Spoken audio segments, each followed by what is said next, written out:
बिस्मिल्लाहिर्रहमानिर्रहीम, अस्सलाम वालेकुम। वेलकम टू सूब की सोच। उम्मीद करते हैं कि आप सब लोग खैर आफियत से होंगे। मैं हूँ गज़ल अशरफ और मेरे साथ मौजूद हैं हसनैन लियाकत। आप सब लोग ठीक ठाक होंगे। आज 9 मुहर्रमुल हराम है और यौम आशूरा के दिन चल रहे हैं। ख़वातीन ज़ात स्पेशली आज के दिन की बात की जाए तो नवासे रसूल हज़रत इमाम हुसैन रज़ी अल्लाह ताला अन्हु और उनके साथियों की इस्लाम की सरबुलंदी और हक़ व सदाकत के लिए मैदान करबला में दी गई अजीम कुर्बानी को की याद में यौम आशूरा कल मजहबी अक़ीदत व एहतराम से मनाया जाएगा।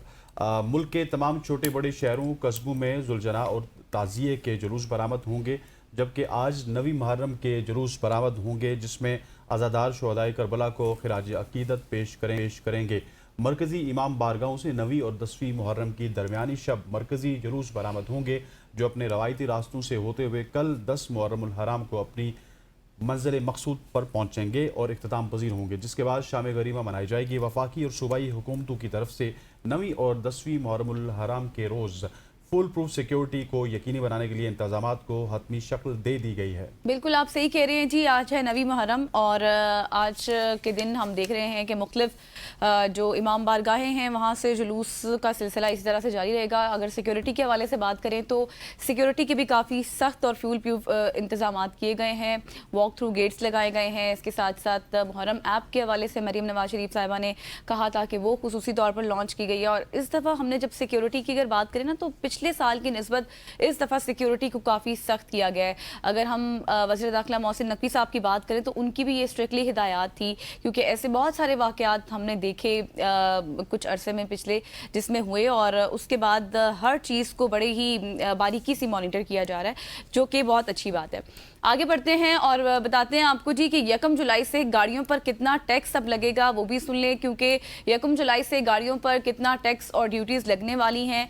फाइनेंस बिल की तफसीलात सामने आ गई हैं। फाइनेंस बिल 2026-27 के मुताबिक 1 जुलाई से 2000 से 3000 सीसी तक की जो दरामदी गाड़ियां हैं उन पर 86% ड्यूटी होगी, जबकि 301 सीसी की 3000 जो गाड़ियां हैं सीसी की वो इम्पोर्टेड गाड़ियों पर 92% ड्यूटी आयद होगी। इसके अलावा 1800 सीसी गाड़ियों पर ड्यूटीज और टैक्स 156% से कम करके 74% और 1500 सीसी से बड़ी गाड़ियों पर ड्यूटी शरह 91% से कम करके 57% हो गई है। और इसके साथ साथ 1000 से 1500 आप ये कहें कि सीसीसी इंपोर्टेड गाड़ियों पर ड्यूटी और टैक्सेस 76% से कम करके 52%, जबकि 850 सीसी की इंपोर्टेड गाड़ियों पर ड्यूटी अब 66% से कम करके 42% तक लाई जा रही है। फाइनेंस बिल के मुताबिक ये भी बात सामने आई है कि नई ऑटो पॉलिसी में 1800 सीसी तक की गाड़ियों पर स्पेशल एक्साइज ड्यूटी आयद नहीं की जा रही।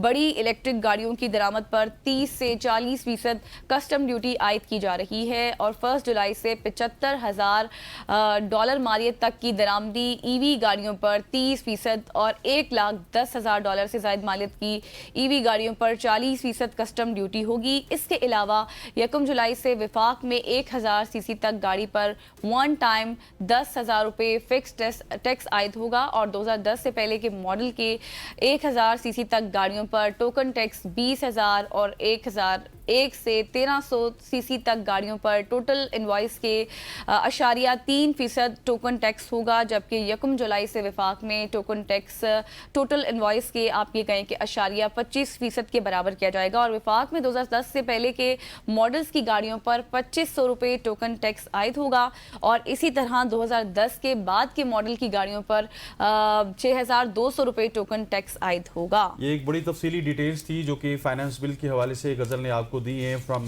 3000 सीसी टू 1000 सीसी, बल्कि 600 सीसी के हवाले से भी इन्होंने बात की। और मैं आपको बताऊं कि अगर आप सोशल मीडिया फॉलो करते हैं या कहीं ना कहीं गाड़ियों को फॉलो करते हैं तो गाड़ियों की प्राइस में बहुत ज़्यादा कमी आई है। हर गाड़ी की प्राइस में तकरीबन 10 लाख रुपए कमी आ चुकी है और बड़ी बड़ी कंपनीज इसको अनाउंस भी कर रही है और आने वाले दिनों में और ज़्यादा आपको अनाउंसमेंट नजर आएगी। इसके 2-3 फैक्टर्स हैं वो मैं आपको बताता चलूँ। एक तो ये है कि आपका बैंक है वो फाइनेंसिंग की जो उसने कैप लगाई है वो 3 मिलियन से अबव नहीं है। 3 मिलियन से अंदर आपको फाइनेंसिंग वो करते हैं या 3 मिलियन की फाइनेंसिंग करते हैं बाय मैक्स। सो ऊपर की अमाउंट जो होती है 50-60 लाख रुपए, क्योंकि पाकिस्तान में अच्छी गाड़ी आज भी आपको 60-70 लाख रुपए में मिलती है और वो ऊपर का 40 लाख रुपए आपको यकमुश्त कहीं ना कहीं से अरेंज करना पड़ता है। सो उस हवाले से भी बहुत ज़्यादा परेशानी थी ऑटोमोबाइल इंडस्ट्री को और वो ये तमाम तर परेशानियां लेके गवर्नमेंट के पास गए थे। अब गवर्नमेंट फाइनेंसिंग के हवाले से क्या करती है ये तो अभी तक गवर्नमेंट ने नहीं बताया।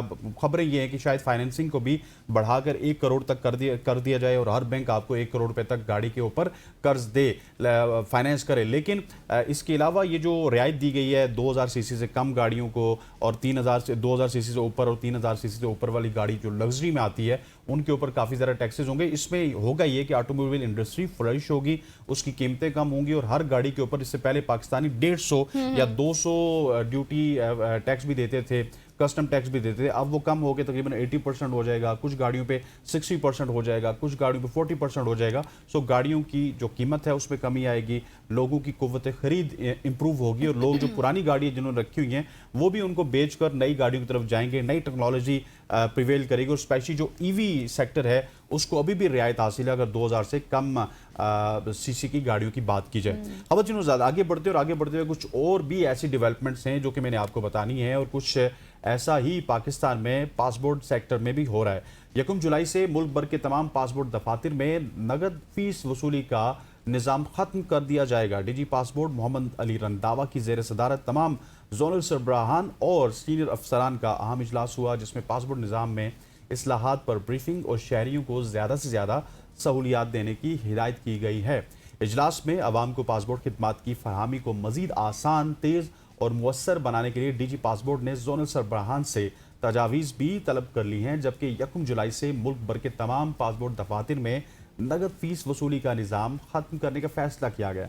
डीजी पासपोर्ट ने कहा है कि सिर्फ QR कोड के ज़रिए ही डिजिटल अदायगी को कबूल किया जाएगा, जिसके लिए directorate general immigration and passport जल्द ही पासपोर्ट मोबाइल ऐप मुतारिफ करवाएगा और इसके ज़रिए पाकिस्तान और बैरून मुल्क मुकीम पाकिस्तानी शहरी घर बैठे पासपोर्ट की दरख्वास्त जमा करवा सकेंगे। डीजी के मुताबिक दरख्वास्त गुजार अपना पासपोर्ट अपनी दहलीज पर वसूल कर सकेंगे और इसी मकसद के लिए TCS और DHL की खिदमात हासिल कर ली गई हैं और आइंदा से सिर्फ पासपोर्ट यानी कि पासपोर्ट जारी होगा और जो आपका दूसरा पासपोर्ट होगा वो आपको आपकी और तमाम तर पासपोर्ट की जितनी भी डिटेल्स हैं और पासपोर्ट आपको अपनी दहलीज पर रिसीव होगा। बिल्कुल जी, आप सही कह रहे हैं और ये बहुत अच्छा स्टेप है कि अब पासपोर्ट के लिए आपको दफातर जाने की ज़रूरत नहीं है, बल्कि आपको आपके घरों पर, आपकी दहलीज पर ये मिल जाएगा। इसके साथ साथ इसमें एक पॉइंट ये भी ऐड करती चलूँ कि इसमें पाक ID ऐप का भी इस्तेमाल किया जा सकता है। इस हवाले से भी इंफॉर्मेशन है और मजीद जो ऐप लॉन्चिंग के हवाले से है उस पर भी काम जारी है। जैसे वो भी जिससे आप ID कार्ड बनाते हैं, सॉरी जिससे आप ID कार्ड बनाते हैं उसी जी पाक ID ऐप, जिसका हमने कई बार आपके सामने जिक्र भी किया, आपको बताया भी है, तो इसके हवाले से भी कहा जा रहा है कि उसका भी इस्तेमाल हो सकता है, उसके जरिए भी आप अप्लाई कर सकते हैं। और मजीद जो ऐप लॉन्चिंग के हवाले से बताया जा रहा है उस पर भी वर्किंग हो रही है। जैसे ही डिटेल सामने आएंगी हम उस पर भी जो स्टोरी है वो आपको काफी लोगों के लिए आसानी भी होगी, क्योंकि हम अक्सर सोचते रहते हैं कि पासपोर्ट अगर आपने हासिल करना है तो आपको 9 बजे से पहले पासपोर्ट के ऑफिस में होना चाहिए। हमारी जॉब की नौयत ऐसी है, कुछ बैंकर्स की जॉब की नौयत ऐसी है, बहुत सारे और भी शोबे ऐसे हैं उनकी जॉब्स की नौयत ऐसी है कि वो 9 बजे उठ नहीं सकते हैं, उन्होंने 9 बजे अपना काम करना है। हम अगर उठेंगे तो आपके सामने कौन बैठा होगा? सो उसके लिए आप ऐप के जरिए अप्लाई कर सकते हैं और ऐप के जरिए आप जब अप्लाई करेंगे तो आप जहां का भी एड्रेस देंगे, जिस तरह से गजल ने आपको बताया कि पाक ID भी आप इस्तेमाल कर सकते हो, तो पाक ID में होता ये था कि आप जहां भी बैठ के उसको अप्लाई भी कर सकते थे और उसके साथ साथ आप उसको डिलीवर भी करवा सकते थे, जो आपके घर में वो डिलीवर भी हो जाएगा और तमाम तर चीजें। तो ओवरसीज के लिए भी एक अच्छी इसमें इंफॉर्मेशन आपने बताई कि ओवरसीज भी जो है वो भी इजीली अप्लाई कर सकते हैं, उनके लिए भी आसानी हो गई है। DHL की खिदमत हासिल की गई है, DHL क्योंकि तमाम तर चीजें डिलीवर करते हैं, तो यहाँ से भी अगर किसी को पासपोर्ट चाहिए होगा तो शायद वो यहाँ से बना के तो DHL के थ्रू पासपोर्ट जारी किया वहाँ पे भी मंगवा सकते हैं। बिल्कुल आप सही कह रहे हैं। अब थोड़ा सा आगे बढ़ते हैं जी और इसी तरह की कुछ खबर आपको बताते हैं लाहौर से। लाहौर में शहरी से रिश्वत मांगने पर ट्रेनी सब इंस्पेक्टर के खिलाफ भीख मांगने का मुकदमा दर्ज कर लिया गया। पुलिस की मुद्दत मुकदमा थाना नवाब टाउन में दर्ज किया गया है, जिसमें इल्जाम यह आयद किया गया है कि ट्रेनी सब इंस्पेक्टर ने निजी यूनिवर्सिटी के तालिब इल्म से रिश्वत मांगी थी। मजीद ये बताया कि ट्रेनी सब इंस्पेक्टर के खिलाफ मुकदमा 155C और भीख मांगने की दफात के तहत दर्ज किया गया है। ऐसा भी हो रहा है, बिल्कुल ऐसी है और ये एक बड़ा अजीब और गरीब सा मुकदमा है जो कि ट्रेनी सब इंस्पेक्टर के खिलाफ किया गया। और भीख मांगने, देखिए भीख मांगने की दफात भी तो फिर अब जो है ना आपको सामने देखने को मिलेंगी और ये पुलिस की मुद्दत में हुआ है। इंस्पेक्टर के खिलाफ मुकदमा 155C और भीख मांगने की दफात के तहत लगाया गया है। खबर आगे बढ़ते हैं और आगे बढ़ते हुए आपको एक इंटरेस्टिंग स्टोरी से आगाह करते हैं, जिस क्लाइमेट चेंज का मैं और गजल आपसे जिक्र करते हैं, बल्कि पूरा पाकिस्तान के जितने भी शोज़ हैं वो क्लाइमेट चेंज के हवाले से बात करते हैं। हम भी क्लाइमेट चेंज की वल्नरेबिलिटी की हवाले से बात करते हैं, जितना वल्नरेबल पाकिस्तान है इतना ही वल्नरेबल पूरी दुनिया इस वक्त हो रही है। यूरोपीय ममालिक इस वक्त शदीद गर्मी की लपेट में हैं और बिलखुसूस फ्रांस, बरतानिया और बेल्जियम समेत कई ममालिक में रेड अलर्ट्स जारी कर दिए गए हैं। फ्रांस इस वक्त शदीद गर्मी का मरकज बना हुआ है। मंगल को मुल्क की तारीख का गर्म तरीन दिन रिकॉर्ड किया गया, जबकि 18 जून से अब तक गर्मी से बचने के लिए दरियाओं, झीलों और साहिली इलाकों का रुख करने वाले कम अज कम 40 अफराद डूब कर जान की बाजी हार चुके हैं। शदीद गर्मी के बायस 5 से ज़ायद बुजुर्ग, शहरी और बीमार अफराद भी हलाक हो गए हैं। हुकूमत ने कई इलाकों में रेड हीट अलर्ट नाफिज किया है। स्कूल के औकात तब्दील किए गए हैं, बैरूनी सरगर्मियों पर पाबंदियाँ लगाई गई हैं और शहरियों को दिन के गर्म तरीन औकात में घरों में रहने की हिदायत की गई है। बरतानिया के महकमा मौसमियात मेट ऑफिस ने आज और कल के इंतहाई नायाब यानी कि रेड एक्सट्रीम हीट वार्निंग जारी की गई है। बरतानिया में जून के महीने के गर्म तरीन दिन का नया रिकॉर्ड कायम हुआ है, जहाँ पे सरे के इलाके चार्लवुड में दर्जा हरारत 35.7 डिग्री सेंटीग्रेड तक पहुँचा है, जो कि 1976 में 35.6 डिग्री सेंटीग्रेड तक रिकॉर्ड किया गया था। बेल्जियम में भी शदीद गर्मी के बायस कौमी मौसमियाती इदारे ने वार्निंग जारी की है। बड़े शहरों में अवामी मकामात पर इजाफी पानी के स्टेशन कायम किए जाएंगे। काम के औकात में लचक दी गई है और शहरियों को गैर ज़रूरी सफ़र से गुरेज करने की हिदायत की गई है। Spain, Italy, Germany, Netherlands, Switzerland और पोर्चुगल और लग्जमबर्ग समेत मुतादिद यूरोपीय ममालिक में भी दर्जा हरारत मामूल से कहीं ज़्यादा रिकॉर्ड किया जा रहा है। बिल्कुल आप सही कह रहे हैं। स्टार्ट में आपने बात की थी कि हम यहाँ पर बैठकर आपसे क्लाइमेट चेंज के हवाले से बात करते हैं। बड़े एक्सपर्ट्स हमारे पास आते हैं, बताते हैं, डॉक्टर्स आते हैं, और ये सिर्फ पाकिस्तान का मसला नहीं बल्कि ये एक ग्लोबल इशू है जिस पर दुनिया भी जिससे मुतासिर हो रही है। और आप देखें कि जब हम पाकिस्तान की बात करते हैं, डिफरेंट स्पेल्स के हवाले से बात कर रहे होते हैं, हीट वेव्स के हवाले से बात कर रहे होते हैं, तो आप दुनिया का अंदाज़ा भी लगाएं कि वहाँ पर भी इसी तरह से सिचुएशन है।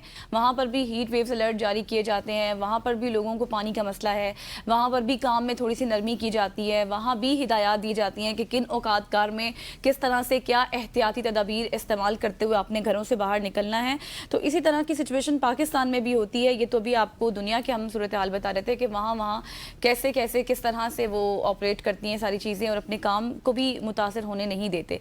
तो ये एक ग्लोबल इशू है, इस पर काम हो भी रहा है, बड़े बड़े इदारे काम कर भी रहे हैं और उम्मीद है कि इसमें अब पाकिस्तान भी उसी तरह से शामिल है जिस तरह से दीगर कंट्रीज शामिल है और इस पर हम ओवरकम कर लेंगे। हम अक्सर ये बात करते हैं ना कि हम शायद कोई बहुत ज़्यादा वल्नरेबल हो गए हैं, लेकिन जो इस वक्त सूरत हाल यूरोप की बनी है या फिर आने वाले दिनों में आपको शायद अमेरिकन कॉन्टिनेंट से या फिर आपको कनाडा से या फिर ऑस्ट्रेलियन कॉन्टिनेंट से इस तरह की खबरें आ सकती हैं। और ये क्लाइमेट चेंज है जो कि आहिस्ता आहिस्ता पूरी दुनिया को इफेक्ट कर रहे हैं। हम थोड़ा सा ज़्यादा वल्नरेबल थे तो हमारे यहाँ इसके इफेक्ट्स हमने 2020 के बाद ही देखने स्टार्ट कर दिए, जब 2022 में सैलाब आए। 23 और 24 के आपने देखा होगा, कभी इंटेंस बारिशें हो जाती हैं, कभी इंटेंस स्नोफॉल हो जाती है और कभी सैलाब आ जाते हैं। और ये हम पिछले 6-7 साल से तवादर से देख रहे हैं और यही चीज़ें अब आपको यूरोप में भी नज़र आ रही है। और ये क्लाइमेट चेंज है, इसके हवाले से जिस तरह गज़ल ने कहा है कि पूरी दुनिया इस हवाले से काम कर रही है और अब पूरी दुनिया को इस हवाले से सीरियसली सोचना होगा, समझना होगा और इसका अदराक करना होगा। अगर इसको